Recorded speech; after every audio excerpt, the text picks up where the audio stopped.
जमीन की लड़ाई में हथियार रूपी सेना का महाबलशाली हाथी अपनी ताकत में जबरदस्त बदलाव के साथ दुश्मन की छाती को रौंदने के लिए तैयार किया जाएगा। भारतीय सेना की आन बान शान बन चुके T-90 टैंक्स को लेकर रक्षा मंत्रालय ने एक ऐसा फैसला लिया है जो इस टैंक को फुर्ती देने वाला साबित होगा। रक्षा मंत्रालय ने इस टैंक के दिल यानी इंजन को बदलने का बड़ा फैसला किया है। दुश्मन के इलाके में आमने सामने की जंग में ये टैंक महाबलशाली साबित होंगे। रक्षा मंत्रालय की रक्षा खरीद परिषद ने T-90 टैंक के लिए और ताकतवर इंजन की खरीद को मंजूरी दी है। अब T-90 में बदलाव कर मौजूदा 1000 हॉर्स पावर इंजन का 1350 हॉर्स पावर इंजन से बदल दिया जाएगा। इससे हाई एल्टीट्यूड एरिया में टैंक की मोबिलिटी में जबरदस्त इजाफा होगा। ये बात किसी से छिपी नहीं है कि भारतीय सेना हाई एल्टीट्यूड के लिए हाई परफॉर्मिंग टैंक्स को चाहती थी। सेना की जरूरत के हिसाब से टैंक्स में कई बदलाव भी हुए।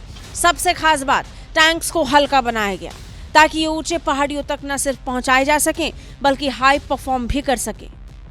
बता दें, भारत ने T-90 टैंक्स रूस से लिए थे। साल 2003 से ही ये सेना का मेन बैटल टैंक है।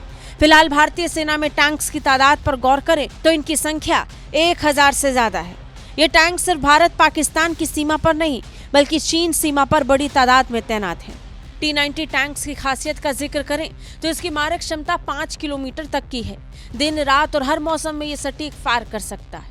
T-90 में 125 mm smooth bore gun barrel लगा है। इससे अलग अलग तरह के म्यूनिशन, यहाँ तक कि गाइडेड मिसाइल भी फायर किए जा सकते हैं। दुश्मन के अटैक से बचने के लिए खास एडवांस आर्मर प्रोटेक्शन से लैस है। इस टैंक को भारत ने रूस से खरीदा है। इसका लाइसेंस प्रोटेक्शन के तहत भारत में ही निर्माण हो रहा है। इसकी रफ्तार 1000 हॉर्स पावर इंजन में 60 किलोमीटर प्रति घंटे की रफ्तार से दौड़ सकती है। इसका रेट ऑफ फायर 8 राउंड प्रति मिनट है। इसका कुल वजन 46 टन है। आसानी से ये ट्रेन की रैक और वायुसेना के विमान के जरिए कहीं भी डिप्लॉय किए जा सकते हैं। बड़ी बात यह कि सेना के लिए इस टैंक में लंबे समय से बड़े बदलाव किए गए।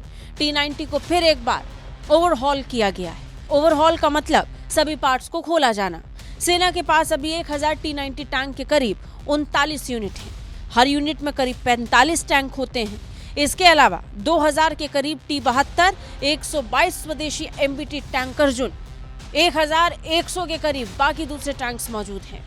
भारतीय सेना की ताकत को बढ़ाने के लिए लाइट टैंक जोरावर की खरीद भी की जा रही है। T-72 टैंक पुराने हो चले हैं। फ्यूचर रेडी कॉम्पैक्ट व्हीकल से आने वाले दिनों में T-72 को रिप्लेस करने की तैयारी है। कुल 1800 के करीब टैंक इस प्रोजेक्ट के तहत सेना में शामिल किए जाने हैं। भारत दुनिया की सबसे ताकतवर सेना में से एक है, जिसने चीन और पाकिस्तान को अपनी क्षमता और ताकत से रोक रखा है। खासकर पूर्वी लद्दाख में भारतीय सेना ने चीन को अपनी टैंक की ऐसी ताकत दिखाई कि उसे उल्टे पैर लौटना पड़ गया।